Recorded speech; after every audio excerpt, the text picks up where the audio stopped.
Fala galera, tudo bem? Estamos aqui a começar mais um Pode Calhar, diretamente dos estúdios da Casa do Som. Hoje nós temos aqui a presença ilustre de um filho de pedreiro que literalmente construiu a vida. Um cara altamente positivo, um cara que tem aí o ápice da carreira dele ali pelos anos 99 e 2001. Ele vai contar pra gente aonde jogou, por que jogou, campeão no Brasil, nacional, campeão na UEFA, enfim... E um cara muito gente boa, vai ter resenha hoje, vai ser engraçado. Daqui a pouco eu vou mostrar quem é, porque agora tem que falar o Rodrigo Almeida. Gente boa, gente amiga espalhada pelo mundo afora. Mais um dia aqui, ao lado do meu amigo Val Andrade, no Pode Calhar. E lembrando a vocês que não deixe de se inscrever aí no nosso canal, não deixe de curtir, de compartilhar, porque é muito importante a vossa colaboração para que mais pessoas conheçam o nosso trabalho. Aproveitar a deixa dele, agradecer de novo. São mais de 3 milhões de visualizações, mais de 2 milhões de contas alcançadas com poucos meses. Muito obrigado, mas queria também deixar uma dica. Por favor, sigam a gente nas redes sociais, porque isso ajuda muito a que isso aqui continue. E hoje nós estamos aqui, que ele vai contar também por que o apelido, Márcio Mexerica, grande campeão. Muito obrigado. Obrigado vocês pelo convite. Porra, que honra, hein? Top demais, vamos pra cima, é isso aí. Agora eu vou fazer uma pergunta que eu acho que vai ser a mais importante de hoje. E aí a gente começa já assim. Eu queria saber quem jogou mais, você ou Rodrigo Almeida? Não, isso aí é uma questão difícil pra responder. Mas ontem eu tive a honra, porra, obrigado, de jogar com ele. Fala pra ele. E vi que realmente o nível é muito alto. Ontem ele acabou com o jogo, ele destruiu. Tanto é que o último gol que ele fez, os caras falaram, não, chega, não larga. Não dá mais. Tive aonde fazer um... cara pra lhe dar moral, até que ver. Aí, tive aonde fazer um gol com o passe do Márcio, pô. Assistência.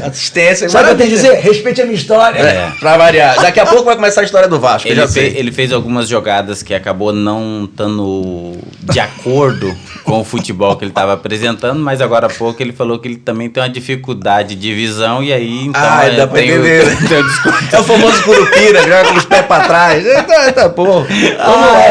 Vamos começar. Isso aí sempre praticamente assim, um praxe, mas é verdade. A gente tem que começar do começo.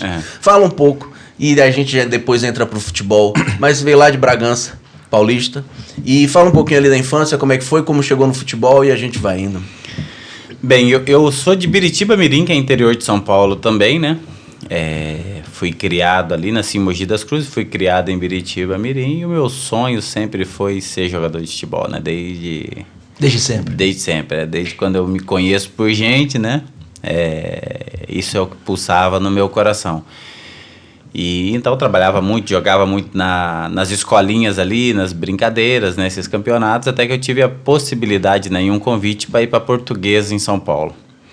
E comecei na Portuguesa em São Paulo, ali no time 2 ali, que é o terrão ali, né? Sim, na base, formação. Na base, isso.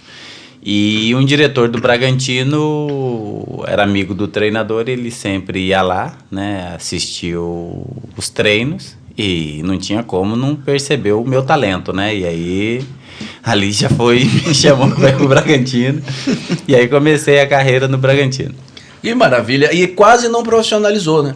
Teve ali, foi para 18, para 19 anos, que é um perigo essa idade pro brasileiro, né? Que já começa a dizer, tá velho pro futebol. Isso. Na minha época até, por exemplo, era mais difícil ter jogadores mais novos, né? Igual hoje, você pega 16, 17 anos, os caras já querem colocar o menino no profissional, né?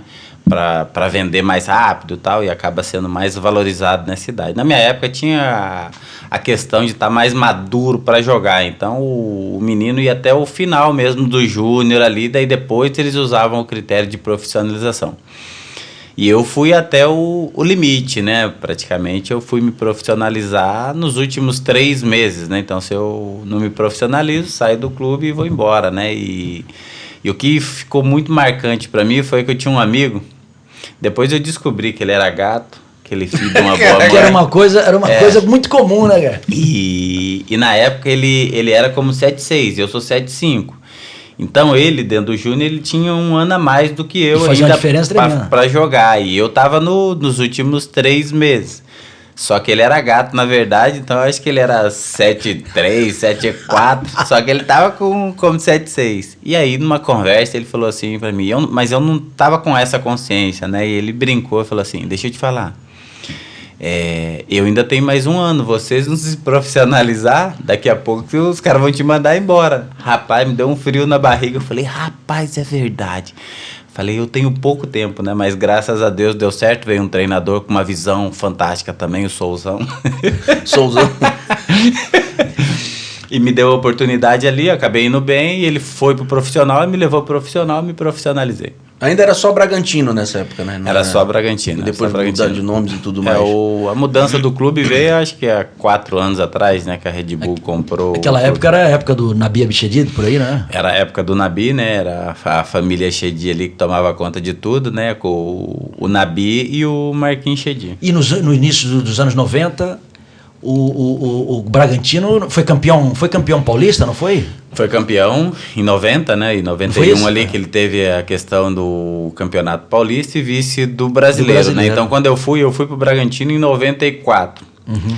Era um time muito forte a nível de marca, né? Todo mundo queria ir para lá, né? A base era muito boa, tinha uma categoria de base muito forte, né? Então eu fui, né? Saí da Portuguesa na época ali, né? Pelo convite e fui pela força realmente do Bragantino. Aí, você fica contando que, para quem não sabe, às vezes até esquece que o interior de São Paulo é muito forte mesmo, né? E o futebol do interior de São Paulo é muito forte, sempre foi, né?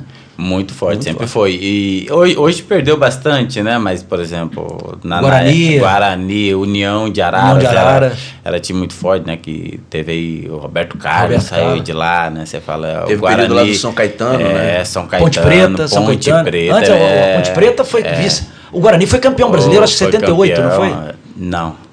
Em 78 foi o Corinthians, né? Que eu acho que foi em cima da ponte, se eu não me engano. Que não, o campeão brasileiro. Eu acho que eu acho que o... Acho que o Guarani foi campeão. Foi campeão em 78. Ano, mas 79 internacional, 80 internacional. E você via que era o interior disputava, né? Ia para as finais, né? Então, assim, era bem conceituado. Hoje menos, né? Você cata, por exemplo, um campeonato paulista, né? Você vê, é mais do mesmo, né? Você cata os times grandes sendo campeão aí. Apesar de que agora está mudando um pouco essa coisa das SAFs, né? Tem uns clubes ali que não apareciam, que estão começando a aparecer por causa de investimento. Mas pronto, depois do Bragantino. O Barueri também é São Paulo. Também. Não, sim, também é. Depois dali, como é que foi a carreira? Avançou para onde? Aí eu fiquei no Bragantino, né? Me profissionalizei em 95. Aí ganhei o grande título da minha vida, que foi casar com aquela. Opa, que beleza. Adriana. E fiquei ali no Bragantino até 98, né? E naquela época eu saí do Bragantino e fui pro São José de São Paulo. Disputei o Campeonato Paulista, fiz alguns gols ali no Campeonato Paulista e chamei a atenção de alguns clubes, né? Entre eles o Juventude. E fui pro Juventude. É onde começa o boom. Aí é onde começa o boom. Aí foi uma mudança realmente radical, coisa de 3 meses ali, né? Entre chegar no clube, né? No Juventude, e ser campeão da Copa do Brasil fazendo gol do título. Então foi mudou bastante. No primeiro jogo, você sabe que é um dos maiores públicos da Copa do Brasil.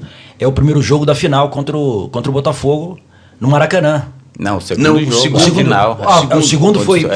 No primeiro foi 2-0. 2-1 Caxias. E o segundo nós empatamos 0-0 então por isso que chamou que é o gol do título. E porque 2-1 porque 2-1 que eu fiz o segundo gol. Depois foi pro Maracanã, 101 mil pessoas, uma coisa desse tipo. E pegar um time que tinha Bebeto, César Prates. Era uma equipe muito forte, né? O Sérgio Manuel. Manuel também. Então era uma equipe que jogava muito futebol, né? Tinha um time muito forte. Mas o Juventude naquela época, nós também tínhamos uma equipe que não tinha grandes nomes, né? Eu falo do futebol, muita gente ali... Tinha o Flávio, né? O Maritilico, que eram jogadores conceituados. Era de São Paulo, foi de São Paulo. Porém, a base toda ali era jogadores que estavam em busca ainda, né? E nós conseguimos, na verdade, montar uma equipe muito forte, né? Eu falo unida dentro do campo, porque para suportar, na verdade... uma pressão que foi lá no Maracanã, aquilo lá a gente não conseguia escutar o jogador do lado. O cara, tipo... não dava. Você não entendia, tinha que ser por gesto. Ainda era o velho Maracanã que tinha outra acústica, completamente diferente desse. E a lotação. A lotação em si é a coisa mais linda, né? Você fala, a festa é maravilhosa, né? A festa de vocês tá bonita, mas eu vou estragar. Coisas que só acontecem em Botafogo. Só que eu tenho um segredinho pra vocês aqui no final. Não, conta lá, tá falando não, ali no título, né? Brasil. A torcida foi, é óbvio, né? Que, por exemplo, eles fizeram toda aquela festa. Que lembrança você tem assim mais forte daquele período, daquele momento lá? Quando nós chegamos de ônibus, né? Daí você começa a ver a movimentação ali e aí você fala assim, caraca, vai dar gente, né? Agora, quando você sobe realmente, né? Que vai iniciar, vai pro vestiário, troca, e você sobe e entra e você vê, meu amigo, e naquela época lá podia botar fogo, né? Os caras queimavam tudo, então você tinha ali uma coisa mais linda do mundo, né? Era uma festa com um monte de fogos e aí você olha e você fala, rapaz, é aquela barulheira que você... como e o segredo, qual foi o segredo? Você falou que ia contar pra gente segredinho aqui. Não, segredo pra torcida, né? Eles achando que ia comemorar. Tem um segredinho pra vocês aqui no final. Não vai só no gostinho. Não vai, não. Não teve jeito. E como foi a resenha da festa? Essas coisas de vestiário, brincadeira, quem era o mais engraçado ali do time, quem era o mais resenheiro? Era você, pelo visto, né? Eu sempre procurei, na verdade, criar um ambiente mais agradável onde eu tô, né? E no futebol não era diferente, né? Então, o que acontece? Fazia as gracinhas ali e tal. Mas a gente tinha um grupo bem extrovertido ali, viu? Bem legal. Todo mundo brincava. Todo mundo é uma das coisas, né? Pra você ter um coletivo, todo mundo ali unido, acaba criando uma certa... Ficou alguém ali de grande amigo até hoje?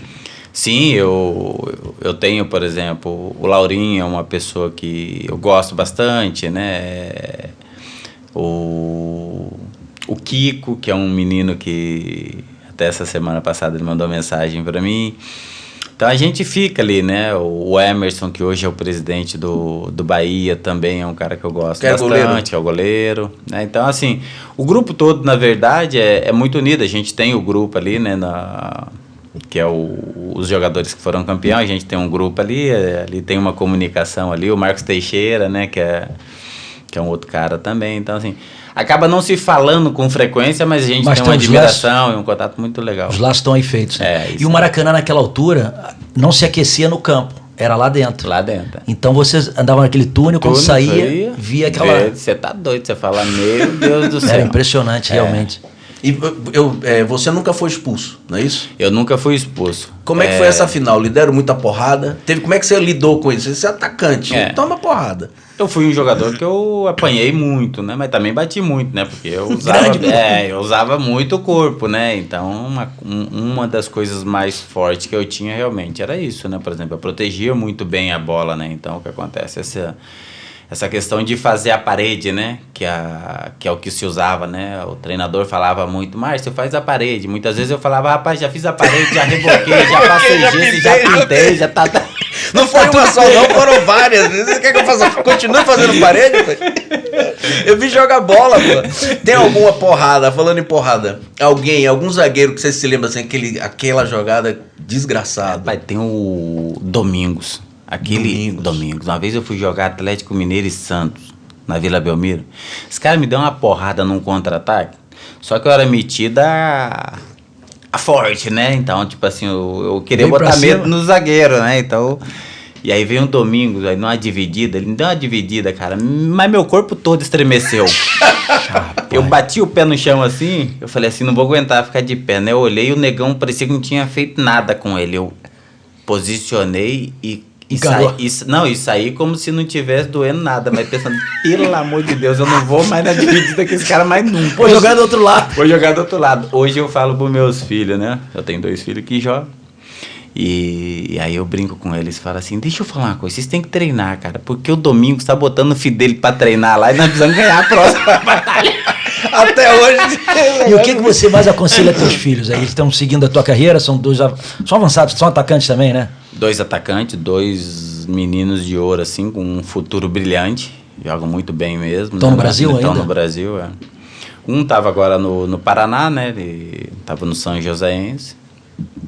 E e joga na mesma posição que eu jogava, né? Eu acredito que ele tem muito mais talento até do que eu, treina muito, e o que eu falo é o seguinte para eles, né? O conselho que eu deixo é sempre sobre o você entregar tudo que você tem, né? Porque o que acontece? O futebol é uma competição louca, né? A gente entende disso, né? Você fala. Por exemplo, eu na minha época, da base, passou praticamente no período que eu estava no Bragantino, na base, passou quase 1.000 meninos, você entende?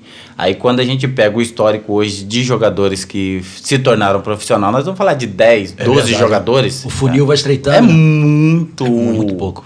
Pouco, né? E aí você fala assim, então tem que ter muita vontade, né? E assim, entre vontade e talento, você tem que ter vontade hoje no futebol, que é o que a gente está vendo. Agora, se você tem o talento e você busca essa vontade, né? Que cá pra nós, né? Ninguém quer treinar na chuva, mas é a obrigação da profissão. E é isso que eu passo para eles, sabe? Então o que acontece? É fazer o melhor a cada dia, né? Talento eu sei que eles têm, né? Agora, se eles conseguirem colocar em prática, né? Isso, e eles fazem muito bem isso, né? São completamente... E é pior ser jogador ou ser pai de jogador? Eu acredito que é ser pai de jogador, né? Porque o que acontece? Quando você é jogador, e é muito interessante isso, né? Quando você está dentro do campo jogando, você vai para uma final, né? Você vive aquele ambiente, mas quando você entra no campo, você esquece até que é uma final. Você está jogando, você está fazendo o que você ama, o que você gosta ali e tal, não sei o quê, e às vezes nem tem a percepção. E agora quando você está fora, não, né? E aí, quando você está fora e tem uma questão de um filho, daí você fala, caraca, o receio de errar, né? De não suportar uma crítica, né? E, então, eu, desde cedo também, fui um cara que eu fui meio sarrista com meus filhos, né? Tipo assim, eu botei sempre eles no fogo, tipo... botei ele, tipo, à prova mesmo, no sentido assim, então vai lá. E hoje eles fazem isso, né? Não deixa de ser desafio, tu manda até aquela frase pra ele, pô, essa aí até eu fazia, né? Isso, e hoje eles vão pênalti, não sei o que e tal, eles assumem pra fazer, né? Então eles têm, assim, uma força interior, né? Uma vontade e tal, não sei o que, do desafio muito grande, mas também foi provocado isso neles, né? Tipo assim, esse desafio. Né? Eles estão com que idade? Um tem 21 e o outro 17. Bem, o de 21 já acabou a formação, né? Já acabou. Mas enfim, você acompanhou isso. O que você achou da formação nesse período que seus filhos estavam no Brasil? A gente esteve discutindo já com algumas pessoas assim, é bom sempre pegar a opinião de cada um. Eu acredito que a formação no Brasil é errada e por isso que nós estamos pagando um preço alto aí de não ganhar mais título e se tão cedo não vai ganhar. Tão cedo não vai ganhar. Essa é a minha leitura. Porque o que acontece? Você pega um futebol onde você pega os meninos mais estruturados fisicamente e coloca, eles vão sobressair, né? E aí eles vão sobressair, mas quando eles chegam num determinado ponto, eles não têm mais a capacidade de fazer algo diferente. Então a gente perdeu o talento por força. E aí o que acontece aí... Que era uma característica do brasileiro. Característica nossa. É um talento nosso, a gente tem que usar talento, não aquilo que você pode só agregar, né? Porque o que acontece? A força você agrega, o talento é mais difícil de você falar assim, eu vou me tornar um Neymar. Não tem condição, você fala assim, eu posso me tornar um grande jogador de futebol. Agora fazer o que o Neymar faz dentro do campo, é Neymar e mais alguns, né? É um talento muito específico, apesar de ter que treinar, né? Colocar isso em prática. Então, eu acho que a nossa base, ela foi perdida por isso. Então, hoje, por exemplo, eu sou empresário também de jogadores e você fala assim, por exemplo, quando você apresenta um jogador para um treinador ou para um diretor, ele fala assim, eu vou passar para o scout.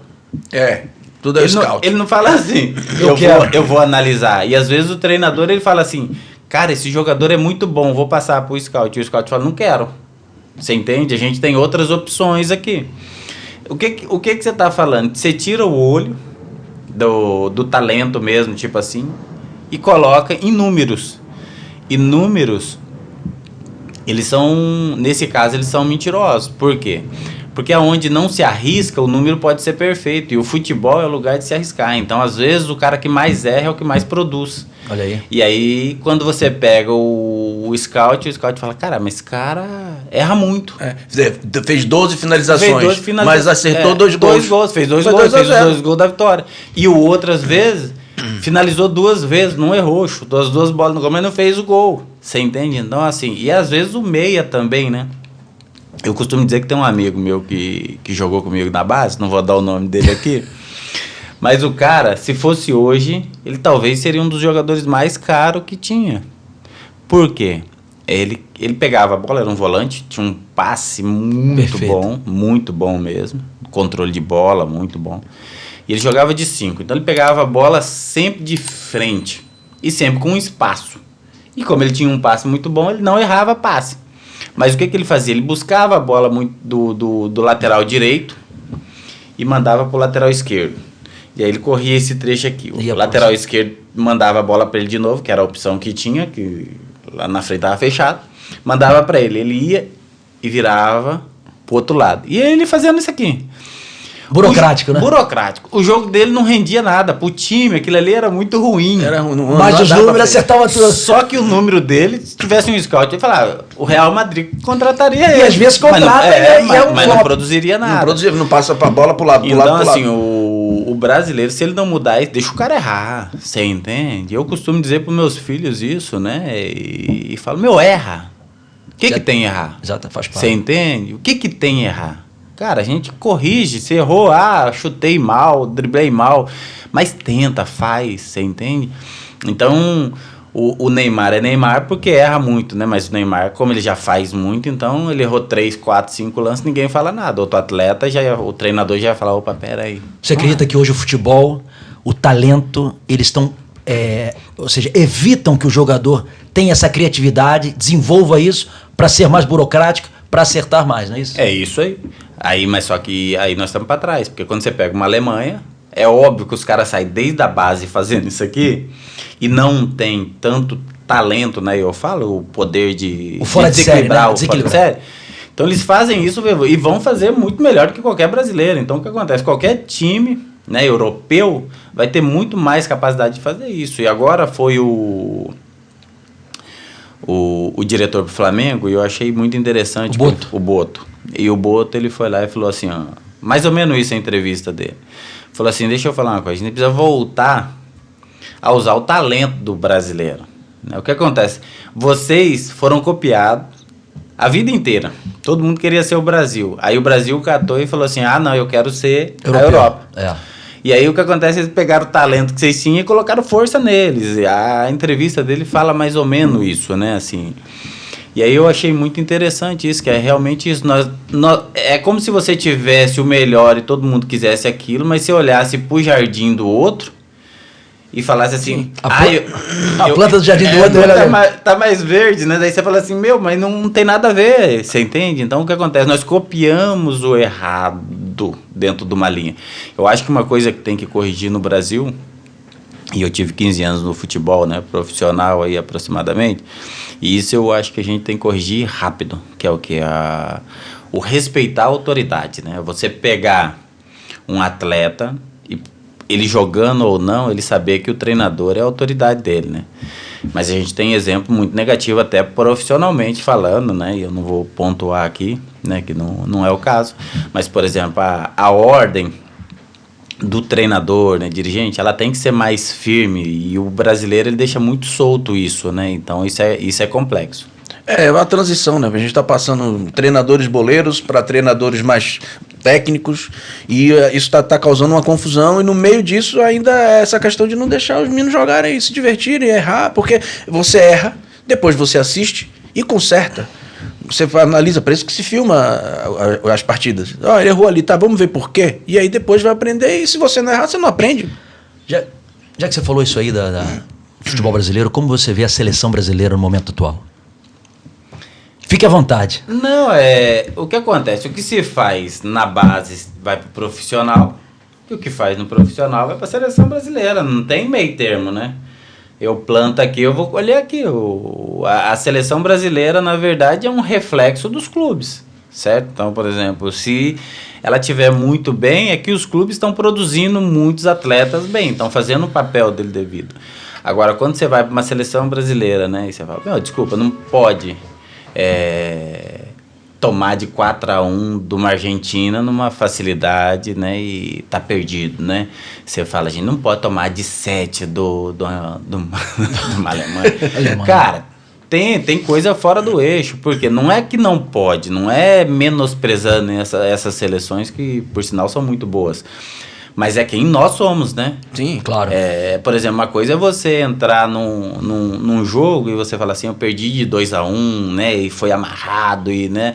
Perdemos o gol, os caras vieram e fizeram. A outra é você tomar um vareio, né? Daí você fala, então tá errado, tá fora de eixo isso aqui. E eu acho que é isso que nós estamos passando. Então a seleção brasileira, e na minha leitura, nós vamos depender, é óbvio que também pelo nosso talento, a gente pode pegar, por exemplo, a Copa do Mundo e pegar 2, 3 atletas aí no seu auge e trazer o título, né? Então, a gente tem essa possibilidade, mas eu acredito que no formato que tá, nós vamos... Complicado. Vai e você ainda complicado. acredita que o Neymar na seleção possa fazer diferença para a seleção brasileira? Cara, o Neymar é um dos maiores jogadores que eu já vi jogando, né? Eu falo na capacidade de fazer, né? Eu gosto muito dele e do Messi, eu acho que, por exemplo, quem tem a capacidade hoje no Brasil de pegar uma bola atrás do meio de campo e driblar até o goleiro? São poucos, né? E o Neymar é o que melhor faz isso. Só que tudo também tem a sua época, né? Nós estamos falando de um jogador... Por exemplo, hoje num futebol, nós estamos falando que existe aí uma força física muito grande, ele não vai poder tá mal fisicamente. Só que também ele já tem uma idade avançada, né? Então o que acontece? Ele vai catar uma seleção, muitas vezes ali, que a maioria dos meninos, né, desses jogadores vão ter 25 anos. Os caras estão com a musculatura, velho, no talo. No auge. Você entende? No auge.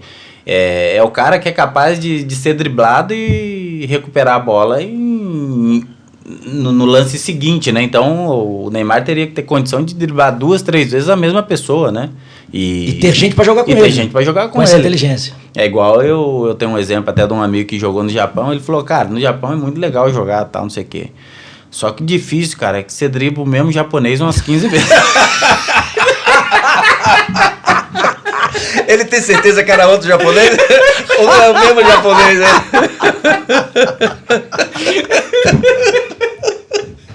Mas pelo menos é bom, ele se diverte, né, pô? Brinca. Falando já que você falou em países, vamos voltar lá para 2000, que é quando você se transfere para Turquia. E, pô, ganhou tudo, né? Pô, mas antes disso ele trabalhou com o Zagallo, cara. Ó. Ah, pois é, tô errado? O velho. Pô, velho louco, tá vendo? Zagallo. Porra, na Portuguesa. Portuguesa. Foi um momento muito, muito legal também trabalhar com o Zagallo, sabe? Então, o que acontece? Eu fui campeão lá no Juventude e apareceu a questão, né? O Zagallo pediu a minha contratação na Portuguesa. Fiquei muito feliz e fui para a Portuguesa. Mas nessa época tinha uma proposta já do Atlético de Madrid, com o meu empresário, que ele veio me falar depois, então ele queria me levar para um outro clube e tal, não sei o que, trabalhar para poder ir para o Atlético que estava negociando. E nesse período eu trabalhei pouco tempo com o Zagallo, gostei muito, na verdade, mas ele também já estava ali nos finalmente dele, né? Uhum. Foi pós-Copa do Mundo. Mas ele me deu boas orientações, ele me elogiava muito ali nos treinos, né, e tudo. Então, um cara que assim, acrescentou muito. Que recordação você tem do Zagallo dessa época aí? Eu tenho um dia que ele, num treino, ele desmaiou. Recordação, cara. O pessoal levou um susto, falou, partiu. Ainda durou muitos anos depois, já durou 26 anos, pô. 24 anos durou. E durou, né, Não, o Zagallo era um cara que ele orientava muito bem, né? Por exemplo, gostava de jogadores que falavam, e eu sempre fui um líder dentro de campo, eu falava muito, né? Ele elogiava muito isso, sabe? Posicionamento e tal, não sei o que, orientava a equipe, né? Quando sai, né, para marcar o atacante, ele não pode sair sozinho, né? Então, o que acontece? Quando você sai, você dá o comando, né? Então, o que acontece? Só que tem gente que às vezes não obedece o comando, né? Então, por exemplo, eu não posso sair sozinho para marcar, senão eu vou para um bobinho, né? Claro. Então, isso eu fazia bem e aí ele sempre elogiava muito isso. Foi é o técnico que mais te marcou? Ou já que a gente tocou nos técnicos... Não, eu tive o privilégio de trabalhar com grandes treinadores, né, no futebol, né? Tanto no Brasil quanto fora, né? Mas assim, o treinador que me marcou muito, eu falo pelo posicionamento, é aquilo que eu falei agora há pouco aqui, sabe? Quem te marcou muito foi o Bonamigo. Né? A liderança, Bonamigo, meu amigo Bonamigo. Aí o Fatiteirinho, o que acontece? Nessa liderança toda, eu falo assim, o que é? Precisa ser feito algo. E existe um grupo para fazer algo, certo? Que é por isso que chama uma equipe, né? Claro. E aí você fala assim, cara, se um não entender, cara, é muito complicado, né? Então o que acontece? Se a equipe toda trabalhar muito bem e o centroavante, vamos se dizer, for um cara desleixado, ele vai ter 5 oportunidades de gol e não vai fazer gol. Então todo o trabalho que foi construído e feito é desperdiçado pela displicência de uma pessoa só. Então o treinador, né, o líder, ele tem que ter essa visão. E desses líderes, eu falo assim, num quesito geral, um cara que eu gostava muito disso, que ele cobrava muito, né? É o Fatih Terim, que é o treinador turco, né? Que é o maior treinador aí da história turca. Que o que acontece? Ele conseguia controlar muito bem isso. O que acontece? Então, desde um Tafarel, que era o goleiro, que tinha nome... Estatuto, né? O estatuto para ninguém falar com ele, e o treinador falava, né? Um menino tava ali novo, um Raj da vida, que era um... Dica Raj? Porra, aí você vai falar assim, e com outro, por exemplo, um jogo, apareceu uma bola ali e tal, não sei o que, e eu não chutei a bola, sabe? E fiz a jogada e toquei, só que não saiu o gol. O Jardel tava lá nessa... Depois, o Jardel foi no segundo ano. Vai, fala, e aí não saiu o gol, e ele veio dentro do vestiário muito pé da vida comigo e... Márcio, você tem que chutar e tal, não sei o que. Então, tipo assim, ele tinha uma liderança, assim, um olhar de líder individualizado que era muito forte. Isso me marcou muito, né? Porque o que acontece? É isso aqui, todo mundo trabalhou a bola, chegou no meu pé, né? Tem que resolver. Você tem que estar muito focado ali. Você não pode achar que, tipo assim, eu posso ser displicente, ou tá bom, já que a bola chegou aqui. Não, para a bola chegar, é necessário que muitas pessoas tenham trabalhado. Essa é a vida num quesito geral, né? Entende? Tem um termo que a minha esposa usa, né? Que não é dela, mas ela usa muito, assim, não existe refeição grátis, né? Você fala assim, cara, para chegar na mesa de alguém tem que ter trabalhado, tem que ter feito, né? E no futebol não é diferente. Então, quando a gente pega um líder que consegue transmitir isso fica muito melhor de ser... Agora a pergunta que eu te faço, como é que foi esse menino lá do interior? Encontrar lá o turco, como é que você se comunicava com o turco? Como é que era essa comunicação? Eu sempre falei muito bem o turco, né? O problema é que eles nunca entenderam.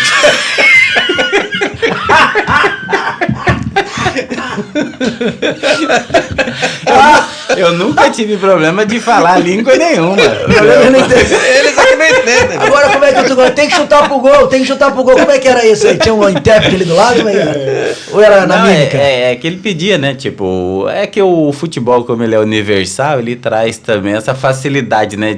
O communication, né? No gesto, né? Communication. De poder fazer. Eu, a partir de hoje, eu falo todas as línguas, tá? Eles que não me entendem.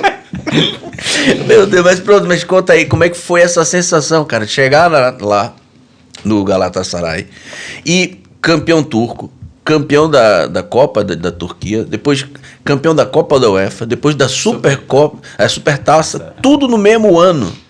Então, para mim, igual, por exemplo, o ano de 99, né, até 2000 e 2001, foi fantástico, né? Por exemplo, ganhar 5 títulos praticamente de grande expressão dentro de um ano só, eu tava até me achando bom de bola, viu, rapaz? Não é que eu sou bom mesmo, rapaz?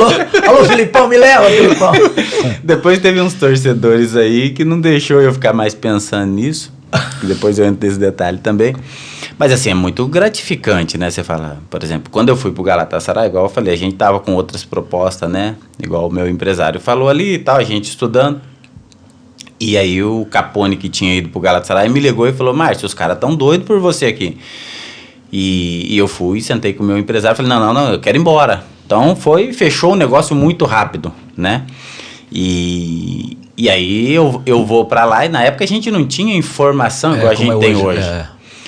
E aí quando eu chego lá na Turquia, os prédios tudo tombados, né?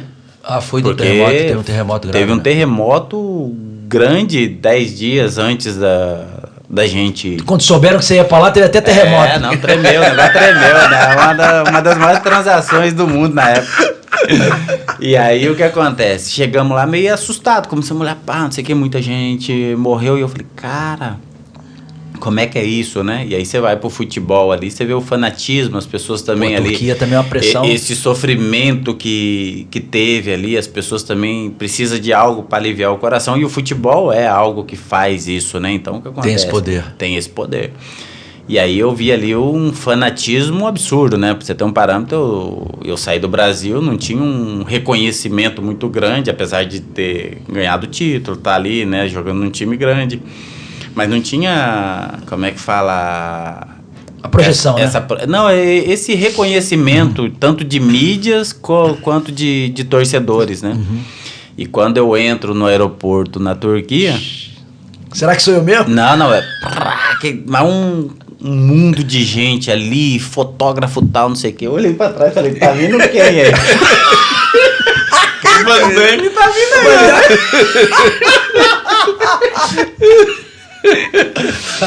E ali eu percebi a força... Rodrigo agora tem essa mania, só pra já lhe interromper, né? Ele deixa o telefone já com som. Meu Deus, é amador. Que loucura! Que loucura! Não, mas é alarme, ele colocou alarme. Eu tenho uma amiga aqui em Portugal, nós estávamos na casa dela, e ela faz isso, ela coloca o alarme dela a cada 2 minutos pra falar de algo, pra lembrá-la de algo. É exatamente isso. Só que ela toca e ela desliga, toca e ela desliga. Eu falo, por que você coloca isso aqui? Você não tá fazendo nada? Você não tá... Eu falei, não tô entendendo, é só pra me perturbar. Vou embora. Vamos lá, Van Damme entrando no aeroporto. Cadê o Van Damme? Aí eu olhei e falei, caraca, é pra mim isso, né? Marciou. Como é que eles falavam mexerica em turco? Não falava, né? Eles não conseguiam falar, né? Mexilica, muito difícil. Se fosse no Japão, mexilica. Mexilica dá, né? Mexilica, muito boa, mexilica. E aí eu falei, cara, que força que é o futebol aqui, né? Você fala, um jogador que, sem tanta expressão, chegar e conseguir fazer esse movimento todo. Aí aquela recepção no aeroporto. No aeroporto e tal, não sei o quê. E para você ter um parâmetro lá na Turquia, chegou a época da gente não conseguir sair de casa, né? Tipo, era um fanatismo. Fase boa não, porque o que acontece? Fazia gol.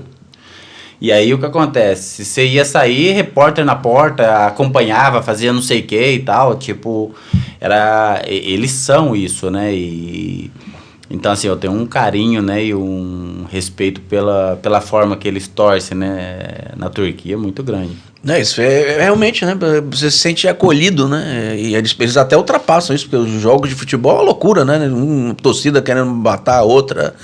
Passou por algum aperto lá em algum jogo, não? Porra, deve ter passado por vários, né? Não, a torcida do Galatasaray e também o que acontece, nós pegamos uma época que não dava nem pra torcida reclamar, né? Porra, fase boa, né? Você entende? Porque o que acontece? Tudo que nós disputamos, nós ganhamos. E ganhamos os campeonatos europeus. E aquela né? final contra o Arsenal, aquilo foi impressionante. Real Madrid. Não, o Real Madrid Supercopa, mas a final contra o Arsenal... A final contra o Arsenal, você fala uma loucura, né? Você fala assim, então, como nós ganhamos tudo ali dentro dessa época, uma torcida era um fanatismo muito bom, né? Porque não tinha crítica, né? Até os jogadores que não eram tão bons, né? Tipo assim... Tipo você, por exemplo. Tipo eu. não queria falar ao vivo, mas...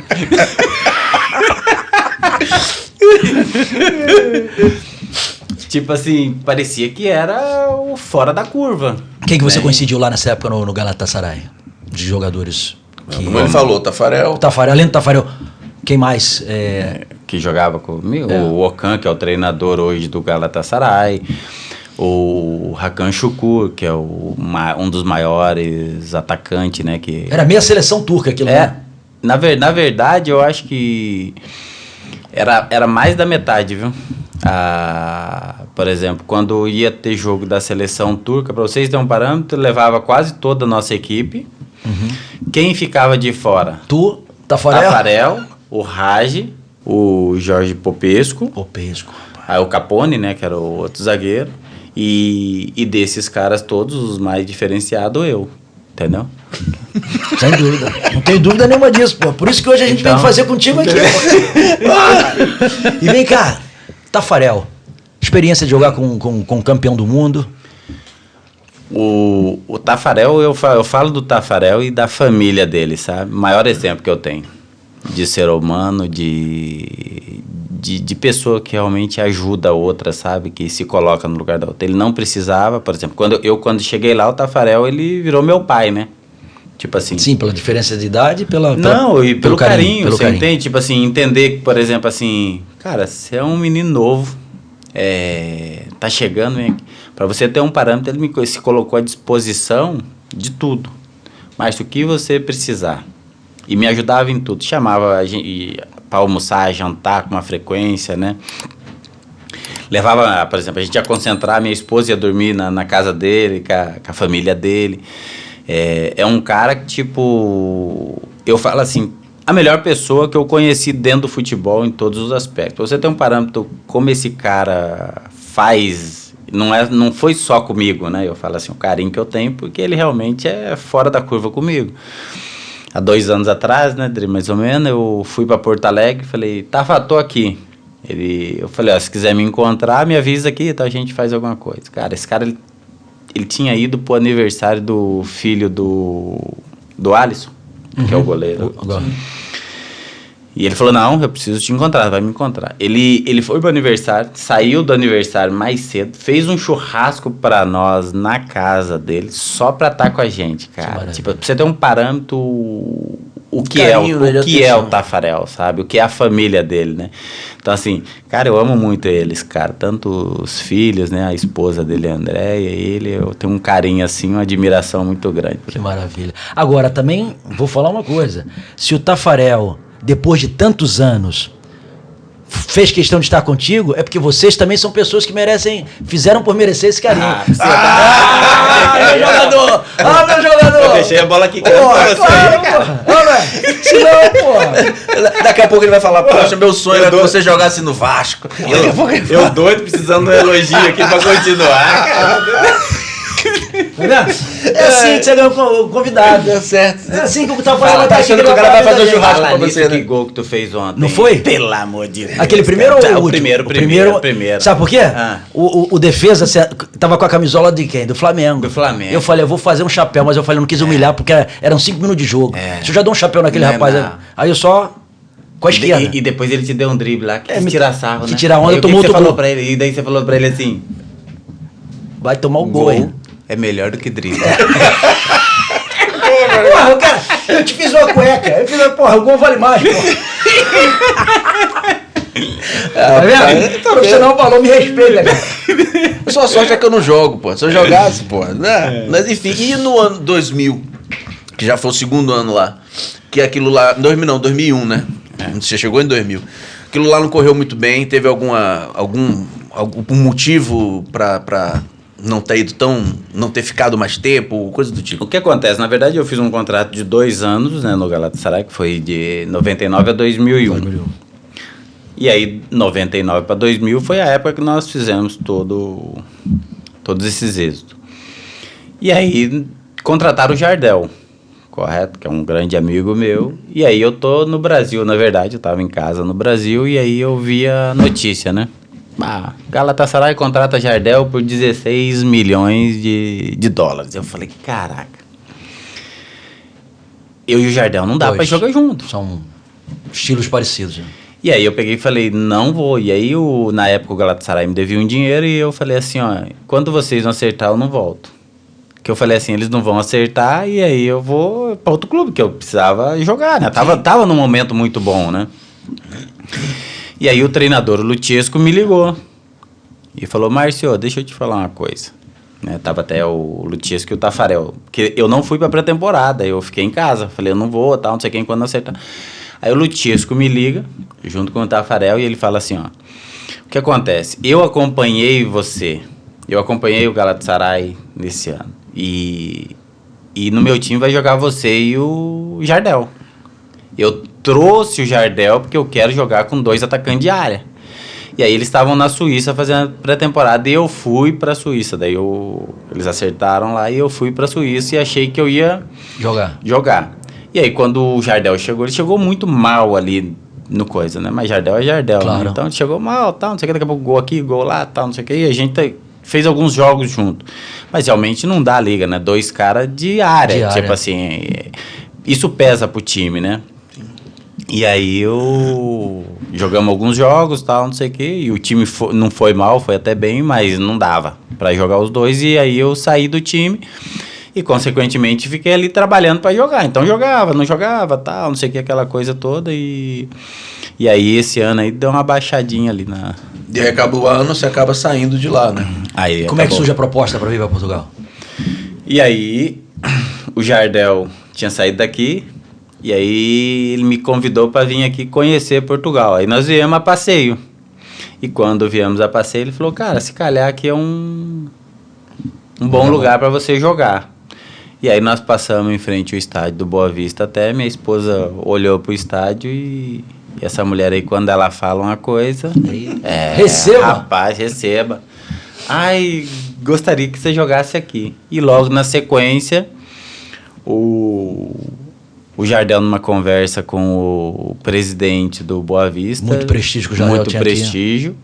Aí comentou de mim, entendeu? E falou, tem um centroavante e tal, não sei o que tá saindo do Galatasaray e seria uma boa opção para vocês. E aí o presidente entrou em contato comigo e eu vim pro Boa Vista, né? E até hoje eu não sei, na verdade, se o Jardel tava com medo de eu tomar a posição dele ou se ele tava me ajudando. E você... Foi esse ano. O Jardel, sabe que o Jardel tá pra vir aqui. Vamos ver se ele vem. Eu achei que você ia dizer que Jardel jogou no Vasco. Por acaso jogou, né? Eu ia falar isso, o Jardel jogou no Vasco. Jogou ou não jogou? Jogou. Ele foi campeão, ele pô. iniciou no Vasco. Tá vendo? Eu sei, pô. Só que aí eu vim pro Boa Vista. E aí nós começamos no Boa Vista muito forte, né? Foi no ano que o Boa Vista foi campeão? Não, ou tinha sido no ano anterior? No ano anterior. Só que nós começamos atropelando. E aí o Jardel, na metade do campeonato, ele veio, um pouquinho antes da metade, ele veio pro esporte. Foi nessa época que ele já veio pro esporte. E acabou tirando o título do Boa Vista, porque nós, na verdade, perdemos o título pro esporte, que daí o Jardel fez um caminhão de... Será o Guaraná? Não foi naquela época? Será do Guaraná. E aí ele foi, mas ele voltou rápido também pra cá, né? E aí veio pro esporte, o qual ele ganhou, na verdade. Se ele não tivesse vindo aí, provavelmente o Boa Vista teria sido campeão. Mas coisas... E engraçado que ficou agora o Galatasaray ficou sem atacante. Vai todo mundo embora. Não, daí depois contrataram. Mas levaram outros que não tinha nada a ver, o Drogba, essas coisas. Esses fracos aí. Esse cara é fraco. Esses baba aí. E que boa recordação ficou de Portugal na tua vida? Eu sempre gostei muito daqui, né? Tipo assim, eu acho que é um país ao qual eles te acolhem muito bem, né? Você tá entendendo? Você faz amigos, né? E Portugal, o futebol para mim ele não foi tão bom, né? Porque eu acho que a disputa aqui no sentido, por mais que, por exemplo, eu joguei, fiz hat-trick, né? Tive a possibilidade aí. Mas a questão, assim, o meu olhar de futebol, por exemplo, o centroavante ele precisa de uma bola mais trabalhada, né? Essa bola mais dividida acaba trazendo uma dificuldade. Então, eu fazia muito bem isso, mas você acaba não aparecendo tanto, né? Então, a bola não chega redondinha. Não chega redonda e tal. E pra mim era, por exemplo, treinador sempre me elogiava, né? O Jaime Pacheco e tal. Porque eu também brigava muito lá na frente, né? Mas eu falo assim, só que a nível de gols, né? Essas definições aí, que é o que a gente gosta, né? De fazer, você acaba tendo menos oportunidade, né? Mas, assim, Portugal é um país que eu gosto muito, né? Sempre gostei. E sempre que pode, vem aqui. Sempre que posso, vem aqui, né? E aí depois vais pro teu clube de coração, né? Atlético Mineiro. Atlético Mineiro. Tá vendo? O clube de coração, Atlético? Na verdade não era, né? Se tornou depois que eu fui pra lá, né? Porque o Atlético é um encanto, na verdade, né? É um clube que, por exemplo, você que não percebe o clube, às vezes você não tem a noção do que é aquilo, né? Quando você vai lá jogar e viver ali, é um negócio espetacular, é um ambiente, assim, que move o coração mesmo. São pessoas assim de um nível de torcida e de carinho gigantesco. Então eu cheguei lá e tive a felicidade, na verdade, de, por exemplo, meu amigo, bom amigo, e ali eu fui pra jogar. Eu tava numa sequência legal, querendo jogar e tal, e achei que ia jogar, né, porque O treinador pediu a contratação, tal, e cheguei lá e vi que não era muito bem assim. Mas logo no primeiro jogo que eu entrei faltando 5 minutos e fiz o gol da vitória. E achei que ia conseguir dar uma sequência, acabei não dando. Só que nesse primeiro gol que eu fiz, olha só como é que é, né? A torcida no estádio já começou... Eu fiz o gol e já saía... Ai, mexerica! Então a torcida já me acolheu muito. Então, quando eu jogava, fazia gol, virava uma festa. E quando eu não jogava, eu tinha o mesmo carinho da torcida. Então, pra mim, foi um ano muito top ali no Atlético, sabe? Foi aí no Atlético que o presidente falou que não ia te mandar embora? Como é que foi aquela história? Aí, tô lá, né? Daí eu... Conta a história inteirinha. E aí eu tô lá, tal, joguei, fui muito bem ali, tal. Na minha cabeça eu tô muito bem. Aí, passado alguns tempos ali, o meu filho tá vendo no Twitter alguma coisa, tal, não sei o que, com o meu nome lá buscando, fazendo algumas pesquisas. Daí ele chega em mim e fala assim, e aí, papai, quem que é esse cara aqui? Eu falei, não lembro dele não, mas ele tava lá, mas eu não sei o nome dele não, né, mas ele tava, ele é o vice-presidente do Atlético na época, tal. E aí ele falou, ó, o que ele fala de você aqui? Aí eu fui ver o que o cara tava falando, né. Aí ele começou a contar a história. Não, porque tem jogadores, né, que às vezes tá no grupo, não são bons jogadores, mas traz alegria pro grupo. E o Mexerica era um desses. Diretor de clima de vestiário. Eu falei, filho de uma boa mãe, né? Aí eu falei, vou ver a matéria toda. Ele tava falando, então, Mexerica, pra você ter um parâmetro aqui, o Bonamigo ia mandar ela embora e falou pra gente que não queria mais o Mexerica no grupo. Aí foi jogar no Rio de Janeiro e o Mexerica foi convocado. Eu cheguei no Bonamigo e falei pra ele, mas você fala que você não quer o cara e leva ele pro jogo? Daí o Bonamigo falou, não, é que ele é bom de grupo, ele ajeita o grupo. Né? Animador de vestiário também, diretor de clima. Trairagem, né? Mas trairagem. Só trairagem. É que no futebol, quando você não tá jogando, você precisa do quê? Apoio, né? O que é apoio? Tô num momento difícil, eu preciso que alguém chegue e fale o quê? Opa, vai dar certo, né? Claro. Você tem condição, você vai reverter isso. Essa é mais ou menos a lógica da vida num quesito geral, né? E no futebol muito mais, né? E aí o Bonamigo me tirou e começou a não me levar pra jogo, né? Ali e tal, não sei o quê. Ia num jogo, não ia no outro, tal, não sei o quê. E aí eu no grupo ali, tal, na normalidade. Aí um dia eu tô lá fazendo finalização com o auxiliar dele, né? E aí eu falei, caraca, velho, por que o Bonamigo não tá me levando pro jogo, né? Aí Márcio, não sei. Eu falei assim, cara, sem sacanagem nenhuma. Eu de centroavante de área, eu acho que aqui eu sou um dos melhores que tem no grupo. Daí o cara falou, você é?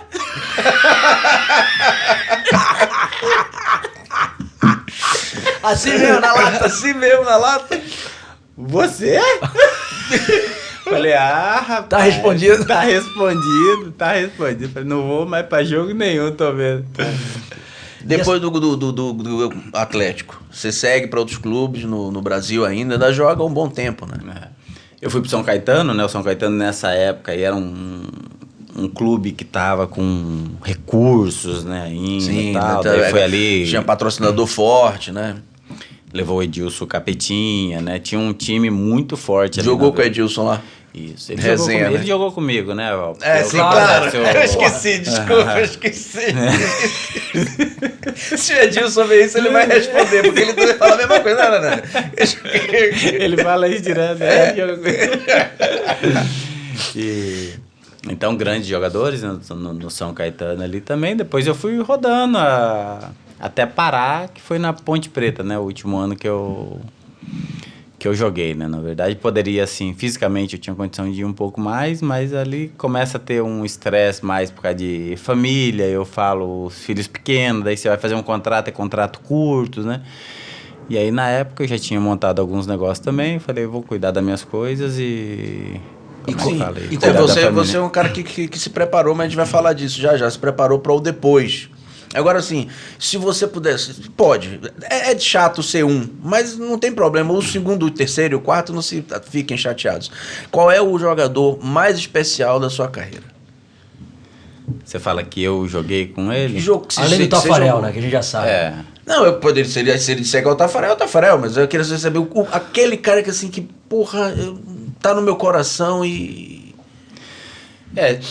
Eu vou num critério geral, né? Porque, por exemplo, quando eu falo vai ser o Tafarel, é indiscutível. Eterno. É eterno. Porque o que acontece? Eu falo, você conhece as pessoas pelo nível que elas chegam, né? Por exemplo, uma pessoa que não foi um bom jogador, ser um cara muito legal, vai ser legal.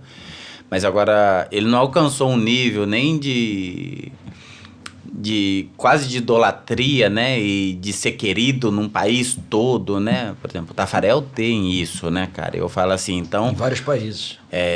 Ele é querido aonde ele vai.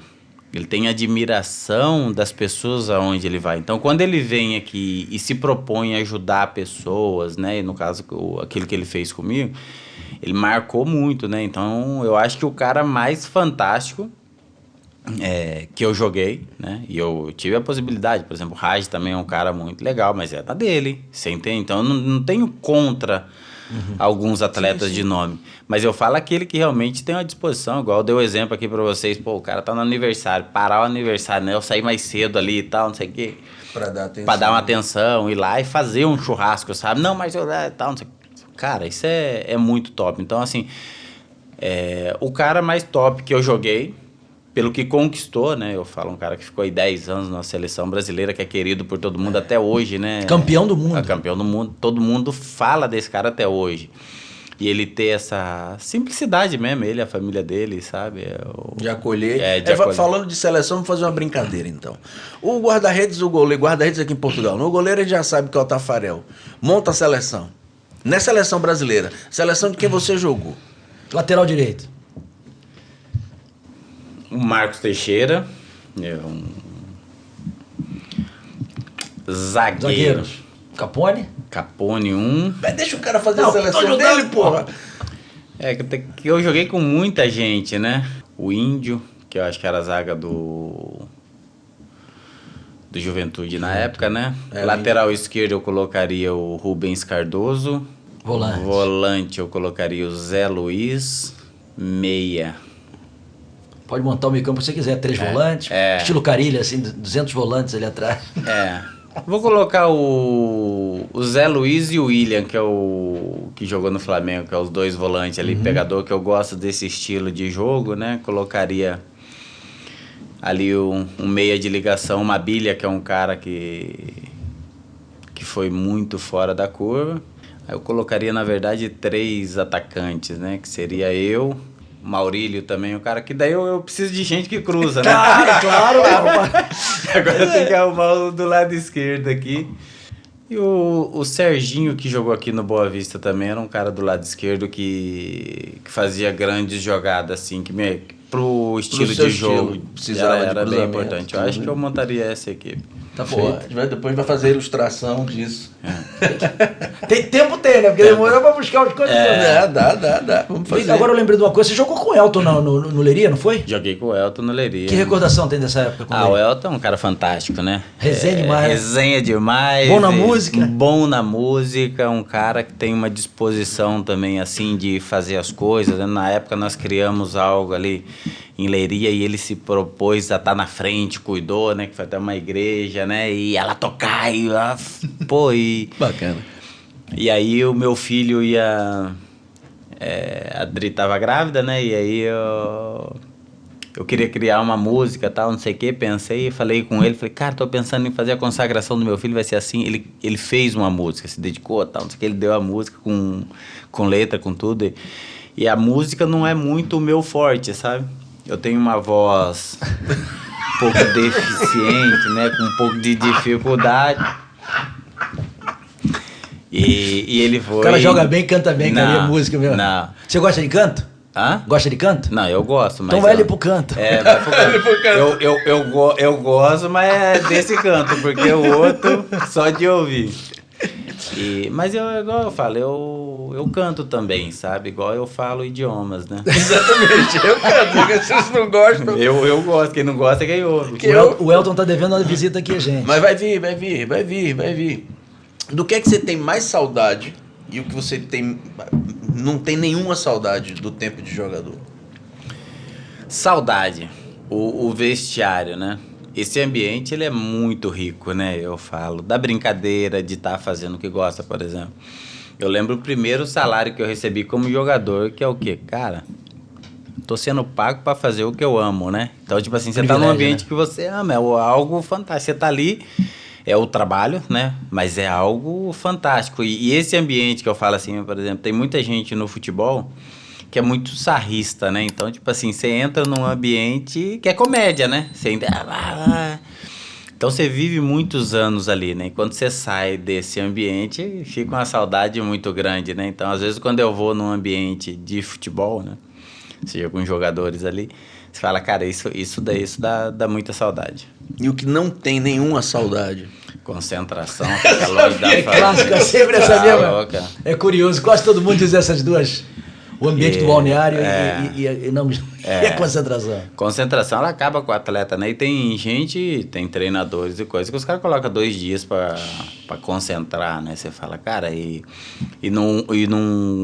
numa questão de campeonatos aí, na sequência, você fala, 2 dias, você fica 4 dias num hotel, né? Você entende? 2 para um jogo, 2 pro outro. E aí você fala, cara... Com a família você fica, como é que fala, sem opção de fazer muitas coisas, né? Então isso atrapalha muito. Distancia muito da família. Só que a profissão, igual eu falei, é um tempo determinado também, né? O jogador vai ficar aí 10 anos, 15 anos, ele tem que saber disso, é a profissão, faz né? parte. Eu posso reclamar porque mas eu passei, né? Tipo assim, eu fui lá, encarei tudo isso e vivi isso na sua intensidade, mas é uma coisa que... E nunca pensou em continuar trabalhando com futebol como técnico? Não, como técnico não. Hoje eu sou agente, né? De jogadores, mas assim... Por quê? Porque o agente, ele consegue ter o tempo dele, né? Por exemplo, um treinador.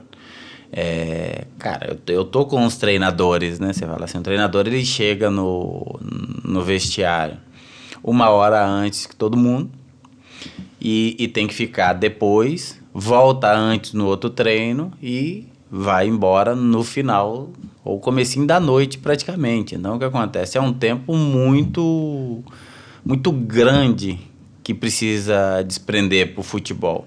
E quem tá nele tem que fazer, né? Então, por exemplo, eu não quero. Eu acho que eu teria perfil para ser treinador, né? De liderar, de estar ali, montar grandes equipes.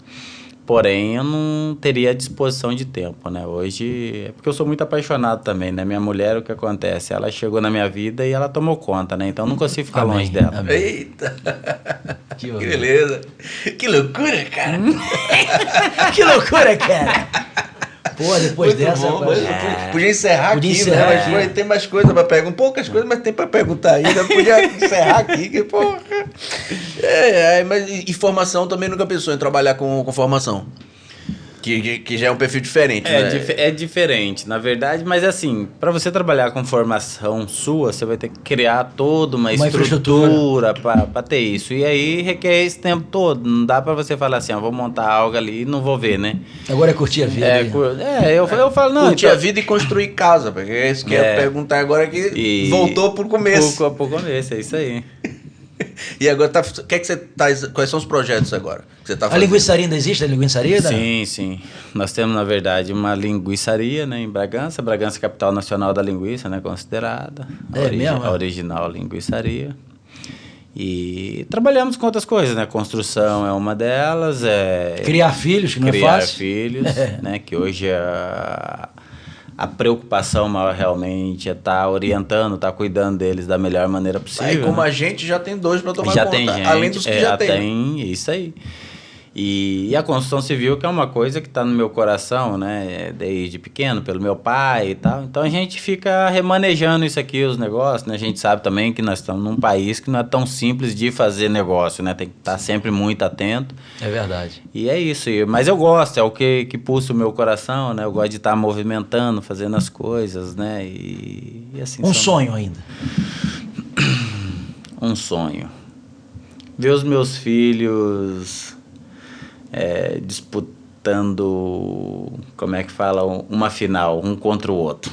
É mesmo? Um contra o outro? Só pra tirar sarro de quem perdeu.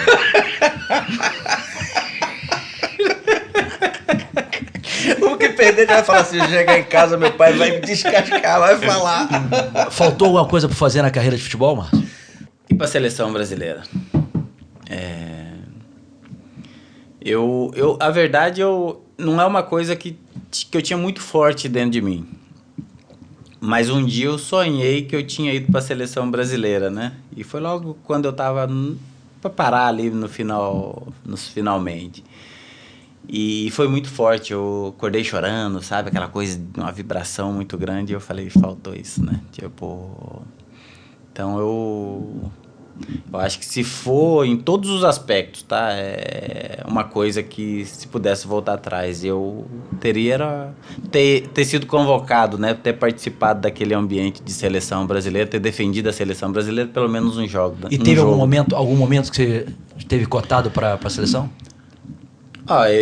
Quando eu fui campeão no Juventude, tava numa alta ali, né? E era até o Luxemburgo ali, mas nunca teve uma fala, né? E no Atlético Mineiro a torcida sempre gritava isso e tal. Mas assim, de possibilidade mesmo, de falar assim, o nome do Mexerica teve na cabeça de um treinador, eu acredito... Na época do Galatasaray, não? Então, não teve, por causa do distanciamento da informação na ocasião, na época. E não era uma liga que, por exemplo, se estivesse jogando no Barcelona, automaticamente era convocado. Isso, tinha certos sim. campeonatos Eu falo até porque é por causa da conquista das duas Copas, das duas taças aí da UEFA. Mas eu acredito que se fosse hoje, por exemplo, o que nós vivemos ali teria muita chance de ter acontecido, entendeu? Mas é que na época era um negócio meio abafado, né? E 2000, 2002 ali a concorrência ia ser brava. O Brasil a minha época foi brava, muito, né? Um atacante hoje que você diga que é craque, futebol atual, assim, que se iguale ao teu futebol. Aí não tem. Aí é impossível, né? Hoje, por exemplo, eu vou falar os jogadores de área, né? Por exemplo, o Pedro é um cara que eu gosto muito, que é um cara inteligente dentro da área, sabe proteger muito bem a bola, sabe fazer gol, né? E então acho assim, tem grandes jogadores aí no Brasil, mas precisa ser um pouquinho mais trabalhado, né? Um cara que o direcionamento que é dado para ele tem que ter alguma mudança para ele alcançar um nível realmente de excelência, sabe? A maior tristeza no futebol? Momento assim negativo que você lembre? Quando eu caí de divisão no São José, foi um momento que foi muito triste para mim, que eu estava começando a minha carreira ali, eu estava muito bem, fiz bastante gols até ali no Campeonato Paulista, mas a gente acabou caindo e por uma rateada nossa, sabe, por desleixo ali, e eu lembro que eu chorei muito aquilo. E um outro momento que eu acho que foi o que mudou a minha vida num quesito geral, que foi um gol que eu perdi contra o São Paulo, quando eu estava na Portuguesa. Mas isso foi uma tristeza que virou a maior alegria da minha vida, e hoje eu consigo lidar muito melhor com as adversidades. Porque eu perdi um gol, estava jogando São Paulo, Portuguesa de São Paulo, no Canindé. E o cara cruzou uma bola, o zagueiro subiu, eu dei um passo e voltei, né? Quando eu voltei, ele não alcançou a bola, eu dominei a bola na coxa e o Rogério Ceni tava no gol, e eu e o Rogério Ceni, mas dentro da pequena área, eu chutei a bola para fora. E aí eu fui embora, entrei no carro com a minha esposa, pra ir pra Bragança. E eu fiquei muito triste aquele dia, sabe? Fui chorando ali dentro do carro, tá, não sei o quê, porque eu tava falando, como que eu perco um gol desse? Mas aí eu tive um questionamento. Como que Deus permite que eu perca um gol desse? Porque eu sou servo de Deus, cara, trabalhando pra isso, tal, não sei o quê. É o nome dele que vai ser divulgado. Quando eu dou uma entrevista, eu falo de Deus, eu falo o quanto ele é importante pra mim, né? É ele que faz as coisas na minha vida. Daí eu perco um gol desse, e amanhã vai estar todo mundo metendo pau em mim no Globo Esporte. Naquela época era muito isso, na Globo Esporte. Alô, você! Eu falei, cara, decepa meu nome e eu tô frito, né, aqui, cara, perco força e tal. E fui e voltei muito triste. Nesse momento, o que acontece? Nesse confronto todo ali, eu tive a proposta do Galatasaray. E aí foi aonde mudou realmente a minha vida em todos os aspectos. Por quê? Porque quando eu tive que pedir para ir embora, eu falei, eu vou pedir para o Zagallo, e o meu empresário foi pedir para o presidente. E aí eu fui, falei com o Zagallo não queria me liberar. Eu falei, não, professor, mas não, Márcio, mas não sei o que, eu quero que você jogue, vai jogar você e o Leandro Amaral aqui no meu ataque e tal, não sei o que. Falei, professor, não, mas eu quero ir embora e tal, não sei o que. Ele falou, não, tudo bem, agora você fala com o presidente. Eu falei, não, o meu empresário já foi falar com o presidente. E aí terminamos a conversa, nós estávamos indo para o estacionamento e eu não fui conversar com o presidente. Só que ele desceu até o estacionamento e veio falar comigo. E veio, Márcio, obrigado, tal, não queria que você fosse embora. Mas eu não sei o porquê que eu tô te falando isso aqui. Porém, se você tivesse feito o gol contra o São Paulo, eu não podia ter te liberado. Insondáveis são os caminhos do Senhor. E aí... Recebeu sua resposta. Recebi a minha resposta. E aí, de lá pra cá, todas as coisas que acontecem negativamente na minha vida, elas perderam a força. A força. Então, tudo isso eu vejo assim, o que Deus está querendo me mostrar com isso, ou o que Deus está me moldando para isso. O que Ele está melhorando em mim através de algo que aos meus olhos é negativo. Então, assim, o futebol me deu essa tristeza, mas me deu a maior alegria que hoje eu consigo suportar um peso maior e uma dificuldade maior. E você acha, nesse momento aí, a pergunta que todo mundo está fazendo, mas é sempre bom. Seleção brasileira, técnico da seleção brasileira, tem algum nome? Ou dos que estão ventilando aí, se você, eu acho que esse dá, eu acho que esse não dá. É complexo, né? Você pegar, por exemplo, hoje, uma seleção brasileira, que ela precisa ser reformulada, mas eu acho que muito mais mental. Porque o que acontece? Quando a gente coloca um treinador da seleção brasileira, um brasileiro, ele é mais patriota, é óbvio, ele vai sentir mais o país, né? Só que nós estamos tendo bastante dificuldade, que é o quê? Os atletas talvez não estão entendendo a seriedade que é estar numa seleção brasileira e estar passando o que a gente está passando. E o treinador, que é a autoridade, eu acho que não está conseguindo trazer isso, essa vida. Então, eu vejo que nós temos grandes treinadores capazes de treinar a seleção brasileira, e o Dorival era um, correto? Eu também esperava muito. E acho que nós falhamos em ter tirado o Dorival. Tá? Mas é um olhar meu. É mais fácil tirar o Dorival que tirar os 22, né? Os 22, ou tirar alguém... O comando. O comando. Então, vai ser complexo, porque vai ter que trazer alguém que realmente vai bater na mesa, vai falar do meu jeito e pronto, acabou. Talvez o que aconteceu em Portugal, quando veio o Filipão, que quebrou ali aquilo tudo e veio e fez do jeito que ele queria. Isso. E então, assim, quem que tá fazendo isso hoje no mundo?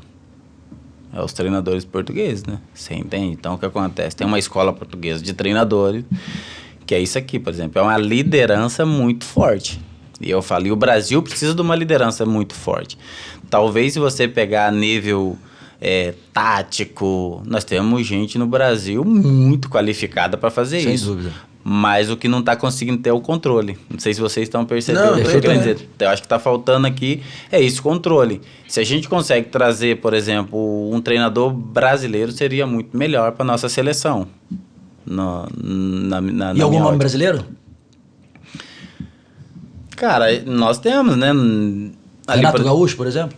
O Renato Gaúcho, eu acho que merece uma oportunidade, porque o que acontece? O Renato Gaúcho é um cara de liderança, né? Então, você fala, onde ele foi, ele tem uma liderança. Tem parte técnica bem definida? Tem, né? Eu falo se ele vai ter esse controle, né? Porque o que acontece? Vai ter que catar ali jogadores que estão no Barcelona, tal, não sei o quê, que vai olhar pro treinador e vai achar que o nome do treinador é inferior ao dele. E vai acontecer, por exemplo, que é o que acontece com o Neymar, por exemplo. Quem tem mais força na seleção do que o Neymar? Ninguém tem. Mas o Brasil não pode. Você acha que o Brasil não pode abrir mão do Neymar, concorda? Cara, não sei. Eu acredito que o Neymar ele pode nos ajudar muito, né? Como ele sempre nos ajudou. Mas precisa reavaliar a época por época, né? Questão por questão. Porque o que acontece? O que vale mais hoje é o conjunto, né? Não, e resta um ano, né? E resta um ano. E é claro que o Neymar, na sua melhor forma... Focado. É imbatível? É imbatível. Você entende? Agora, respeita uma liderança? Como que funciona o Neymar dentro de uma seleção? Eu não sei. Entende? Então, assim, como que está sendo a tratativa desses jogadores que estão vindo? Qual que é o respeito que eles têm para um treinador? Então, que assim, se não tiver uma liderança muito forte, esquece, nós vamos... Mas você não tem um nome, assim, dos que estão aventando? Porque os que estão falando é Jesus, Ancelotti, Abel Braga. Braga não. Abel Ferreira. Abel Ferreira e quem era? Ah, e o Mourinho. Agora foram esses 4 que foram aventados. Lisca doido também. O Mourinho, eu sempre quis ver ele na seleção brasileira. Eu acho que ele é um bom nome. Mas hoje, por exemplo, o Abel... Tá no Brasil, Ele né? tá no Brasil. O Abel conhece os jogadores, né? Tanto os que estão fora, quanto os que estão no Brasil. E a liderança do Abel é muito forte, né? O Abel é um líder nato. Eu falo, o Abel chegou no Brasil e ele ensinou ali o que é liderar a equipe no Brasil. Então, não só a equipe, a imprensa também. Então, se eu fosse pegar um nome hoje, por exemplo, se eu fosse o presidente da CBF hoje, eu levaria o Abel. Já está ali. Entendeu? Se eu não achasse um nome dentro do Brasil que pudesse trazer essa liderança que a gente precisa. Então, aqui, ó, dentro disso aqui eu não consigo encaixar, não tem. Então, vem aqui Abel e marreta o negócio. Eu acho que ele seria o nome mais forte. Que eu acho que isso é a maior dificuldade na CBF, né? Porque deixarem o cara trabalhar. E deixarem trabalhar, né? Sem influências externas. Ele vai querer, sem ter que colocar aquele, põe aquele ali, convoca esse, convoca... Mas é uma mudança radical, né? Você falar dentro disso aqui, o que acontece é tirar empresários, tirar, né, todos os vícios, os vícios da CBF, dos dirigentes, tudo isso aqui, colocar alguém lá com liberdade de trabalho. Eu não sei se a gente consegue isso em menos de 5 anos. Mas acontece que a Copa tá aí em menos de um ano pra... Essa Copa é assim, meu filho. É hora e vambora. Hora e vambora. Mas também tem aquilo, a seleção foi campeã, todas as vezes a pré-época, vamos chamar assim, da Copa, sempre foi um desastre. É verdade. E Endrick, pra você é titular na seleção? Ou... Não, tô falando porque é atacante, vamos aqui, atacante pra atacante. Cara, eu queria ver o Estevão na seleção, pra falar a verdade. Mas o Endrick, nós temos que respeitar o que ele fez, né? Um menino de 17 para 18 anos e que tem personalidade de jogar, né? Ele fez isso no Brasil, tá fazendo isso no Real Madrid, por exemplo. Para chegar no Real Madrid, catar a camisa do Real Madrid e jogar com 18 anos e ter peito, né? De dar cavadinha. De dar cavadinha, de fazer o que ele tá fazendo. Tem personalidade. Ele tem personalidade. Só que nós temos que entender o seguinte, eu já joguei com grandes nomes do futebol que na hora que o bicho pega, a pessoa encolhe. Então você vai falar assim, esse menino, correto, ele tem a capacidade de assumir uma seleção brasileira? Porque é um peso muito grande. Pesa, hein? A amarela pesa, né? E aí você vai falar assim, tem condição de ir lá e a gente confiar que ele vai para uma Copa do Mundo e não vai ter peso? É difícil. Ele seria o gajo, né? O atleta que deveria ter um Rivaldo... Sendo preparado como o Ronaldinho em 94, 98. Vai lá, triunfa que eu seguro aqui. Pode jogar o seu futebol. Agora você fala assim, não tem ninguém ou poucas pessoas que fazem isso dentro da seleção e falar, agora tá lá, você tem que resolver. Eu acho que isso é complexo para um menino de 18 anos, por mais que ele tenha uma personalidade muito grande. Eu esperava que esse cara, lógico, a posição é diferente, mas que fosse o Casimiro, que infelizmente eu não tenho acompanhado muito, caiu no Manchester United, não estava sendo sempre utilizado e não foi mais convocado para a seleção. Eu achava que era aquele cara que vai que eu seguro aqui, porque ele já fez muito isso, né? Nós temos nome, né? Nós tivemos nomes aí que tem essa força, mas o que acontece? Também tem nome que já está há muito tempo lá dentro que, tipo, é forte, mas não é forte, porque a força do futebol é o resultado que se traz. Claro, e depois, às vezes, você tá lá dentro não tem essa força toda, né? Não tem essa liderança, esse estofo para aguentar e dar tranquilidade aos demais atletas.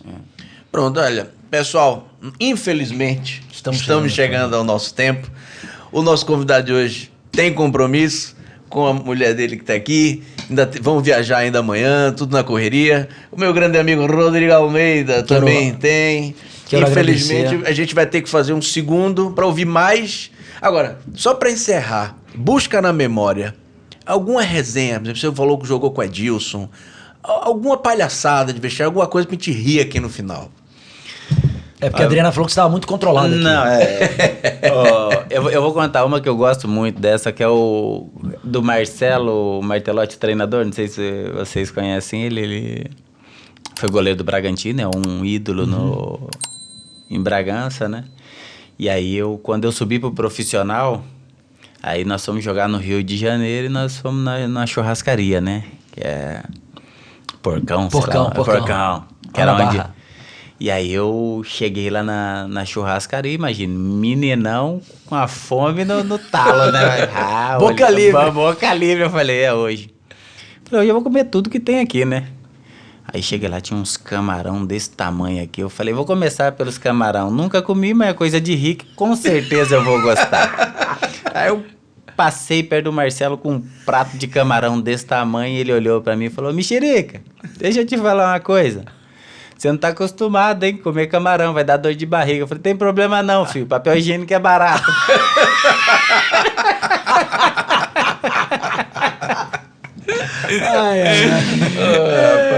Márcio, muito obrigado pela tua disponibilidade. Ontem a gente jogou um futebol e eu pedi porque ele viesse aqui. Poxa, a gente tem um podcast e tá sendo muito importante, vai ser muito importante a tua presença aqui. Foi muito importante. Obrigado pela essa generosidade de disponibilizar teu tempo da tua viagem com a tua esposa. A Adriana é uma pessoa encantadora. E só temos a agradecer, que Deus te abençoe abundantemente, teus filhos, tua família. E obrigado mais uma vez. Amém. Eu também quero agradecer, sim.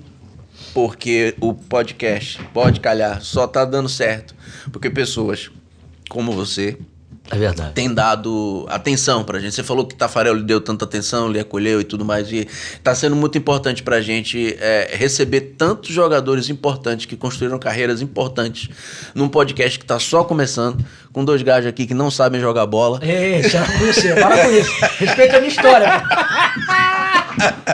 Mas é verdade, obrigado mesmo, obrigado. A gente tá perto de pessoas que passaram nesse universo é muito importante, é muito gratificante. Eu sempre fui um amante de futebol, eu fico realmente encantado com a disponibilidade de vocês de virem conversar com a gente.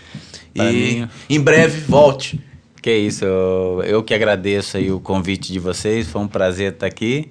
E com certeza, em setembro eu tô aqui de volta e a gente pode fazer de novo aí sem problema nenhum. Obrigado aí pelo convite. E vem cá, e aquele segredinho que você ia contar? Não ficou nada por contar? Não, só pra próxima agora. Curte, comenta e compartilha. E dá like, não curte é o like, mas e segue a gente, por favor, vamos em frente.